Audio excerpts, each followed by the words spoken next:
Exercise 3.1 का fourth question. इस question के अंदर हमें एक टेबल गिवन है। टेबल के अंदर देखो ऐसे सारी फिगर बना रखी है। ये ट्राइंगल है, ये कोई क्वाड्रिलेटरल है, ये पेंटागन है और ये हेक्सागन है।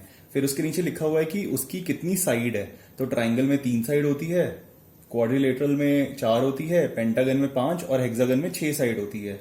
फिर इसके नीचे लिखा हुआ है कि उसके अगर हम सारे इंटीरियर एंगल को ऐड करेंगे, अगर हम सारे एंगल का सम लेंगे तो वैल्यू कितनी आती है। तो ट्राइंगल के अंदर हमें पता है कि अगर हम तीनों एंगल को ऐड करेंगे, जैसे ये एंगल 1 है, ये 2 है, ये 3 है, अगर मैं ऐसे लिखता हूं angle 1 plus angle 2 plus angle 3, तो मेरे को पता है कि इन तीनों का सम इक्वल आएगा 180 डिग्री के। इसी तरह से अगर हमारे पास कोई क्वाड्रिलेटरल है ऐसा और उसके 4 एंगल हैं, एंगल 1 2 3 एंड 4, तो हमें पता है कि अगर हम उन चारों एंगल को ऐड करते हैं तो सम कितना आता है। सम आता है 360 डिग्री। ठीक है, तो इधर वही सब लिखा हुआ है कि उनके एंगल का सम कितना है। तो ट्राइंगल के इंटीरियर एंगल का सम होगा 180 डिग्री, क्वाड्रिलेटरल के इंटीरियर एंगल का सम होता है 360 डिग्री। तो 360 डिग्री को इधर ऐसे लिखा हुआ है 2 इंटू 180 डिग्री। 2 अगर हम 180 को 2 से मल्टीप्लाई करेंगे तो वो आएगा 360 के इक्वल। तो 360 को ऐसे लिखा हुआ है 2 इंटू 180 डिग्री। ठीक है, पेंटागन है, पेंटागन के इंटीरियर एंगल का सम होता है 540 डिग्री। तो 540 डिग्री को ऐसे लिखा हुआ है 3 इंटू 180। अगर आप 180 को 3 से मल्टीप्लाई करोगे, अगर हम इसको 3 से मल्टीप्लाई करते हैं तो आंसर आएगा 540 डिग्री।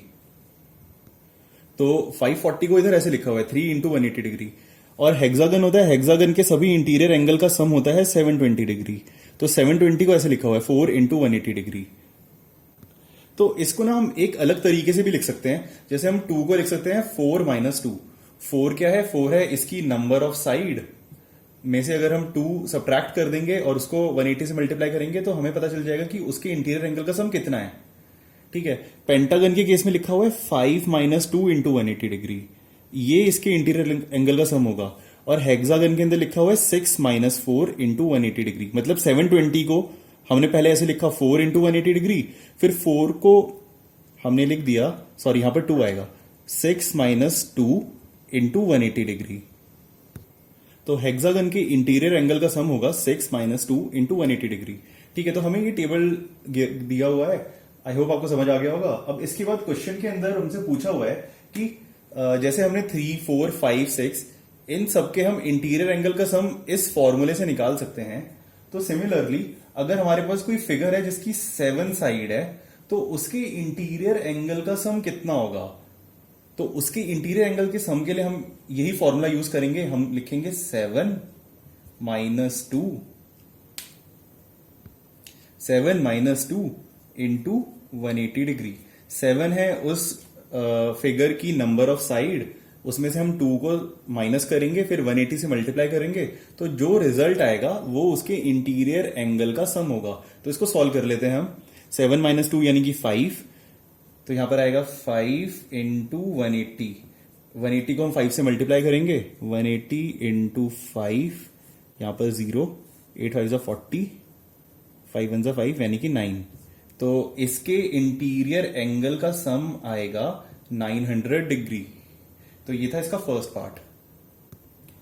अब इसका सेकंड पार्ट है। सेकंड पार्ट में हमसे पूछा हुआ है कि अगर 8 होगी किसी भी पॉलीगन की साइड तो उसके इंटीरियर एंगल का सम कितना होगा। तो उसके लिए भी हम क्या करेंगे, यहां पर n की जगह मतलब 4 की जगह यहां पे 8 पुट कर देंगे।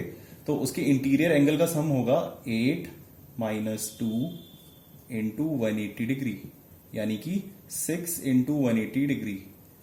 6 इंटू 180, इसका आंसर क्या आएगा 48 10। तो ये इक्वल हो जाएगा 1080 डिग्री के। तो अगर कोई पॉलीगन है जिसके अंदर 8 साइड है तो उसके इंटीरियर एंगल का सम होगा 1080 डिग्री। अब इसका थर्ड पार्ट है कि अगर 10 साइड है किसी पॉलीगन के अंदर तो उसके इंटीरियर एंगल का सम कितना होगा। तो इसके लिए भी हम यही तरीका यूज करेंगे। हम करेंगे 10 माइनस 2 इंटू 180 डिग्री, यानी कि 8 इंटू 180 डिग्री। तो हम 8 और 180 को मल्टीप्लाई करेंगे तो रिजल्ट आएगा 1440 डिग्री। तो अगर कोई पॉलीगन है जिसकी 10 साइड है तो उसके इंटीरियर एंगल का सम होगा 1440 डिग्री। अब इसका लास्ट पार्ट है कि अगर कोई पॉलीगन है जिसके अंदर n नंबर ऑफ साइड है तो उसका जो इंटीरियर एंगल का सम है वो कितना होगा, तो वो हो जाएगा n-2 इंटू 180 डिग्री। तो आपको ये फॉर्मूला याद रखना है। कोई भी पॉलीगन है जिसके अंदर n नंबर ऑफ साइड है तो उसके इंटीरियर एंगल का सम कितना होगा, तो ये उसका फॉर्मूला है n-2 इंटू 180 डिग्री। यहां से आप किसी के लिए भी निकाल सकते हो, यहां से आप ट्राइंगल के लिए भी निकाल सकते हो। अगर 3 साइड है तो यहाँ पे n की जगह हम पुट करेंगे 3, तो 3 - 2 यानी कि 1 इंटू 180 डिग्री यानी कि 180 डिग्री। तो हमें पता है कि ट्राइंगल के इंटीरियर एंगल का सम होता है 180 डिग्री। इस फॉर्मूले से भी वही आएगा। हमें अगर क्वाड्रिलेटरल के लिए निकालना है तो n की जगह हम पुट कर देंगे 4, अगर हमें पेंटागन के लिए निकालना है तो हम n की जगह पुट कर देंगे 5 एंड सो ऑन। तो आप ऐसे ही किसी भी पॉलीगन के लिए उसके इंटीरियर एंगल का सम निकाल सकते हो इस फॉर्मूले से। तो ये फॉर्मूला आपको याद करना है। 5th क्वेश्चन में हमसे पूछा हुआ है कि what is a regular polygon. तो रेगुलर पॉलीगन क्या होता है, कोई भी पॉलीगन हो, जैसे कि इस केस में हम पेंटागन ड्रॉ करेंगे, तो कोई पॉलीगन हो जिसके अंदर जो जितनी भी साइड है वो सारी इक्वल हो, मतलब ये साइड इसके इक्वल होगी, मतलब ये 5 साइड इक्वल होगी, ठीक है, और उसके जितने भी इंटीरियर एंगल होंगे वो इक्वल होंगे। तो ऐसी कोई फिगर बनेगी तो उसे हम बोलेंगे रेगुलर पॉलीगन। तो इस क्वेश्चन के अंदर पूछा हुआ है हमसे कि state the name of a regular polygon of, first part है 3 साइड, मतलब हमें ऐसा कोई पॉलीगन बताना है, पॉलीगन का नाम बताना है जिसकी 3 साइड हो और वो रेगुलर पॉलीगन हो। तो 3 साइड का अगर हम एक ट्राइंगल ड्रॉ करते हैं जिसकी तीनों साइड इक्वल है और जिसके तीनों एंगल इक्वल है, तो इस केस के अंदर ये बन जाएगा एक इक्विलेटरल ट्राइंगल।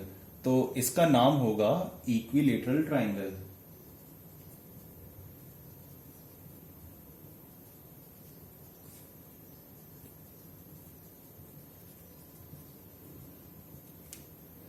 कोई भी पॉलीगन जिसकी 3 साइड है और तीनों साइड इक्वल है और उसके तीनों इंटीरियर एंगल इक्वल है, तो उसको हम बोलेंगे इक्विलेटरल ट्राइंगल।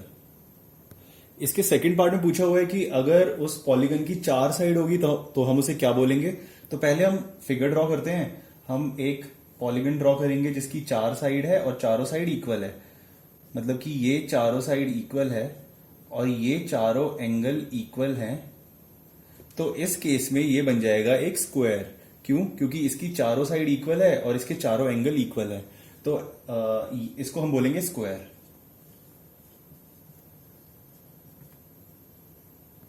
इसके थर्ड पार्ट में पूछा हुआ है हमसे कि अगर किसी पॉलीगन की 6 साइड होगी तो उसके हम रेगुलर पॉलीगन को क्या बोलेंगे।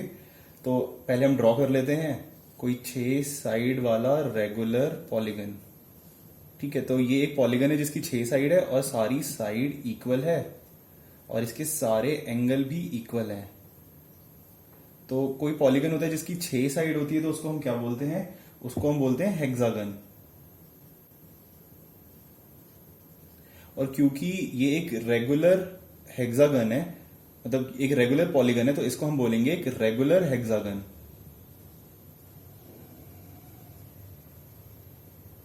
ठीक है। तो कोई पॉलीगन है जिसकी 6 साइड है और 6 की 6 साइड इक्वल है और उसके सारे एंगल भी इक्वल है, तो उस केस में उसका नाम होगा रेगुलर हेक्सागन।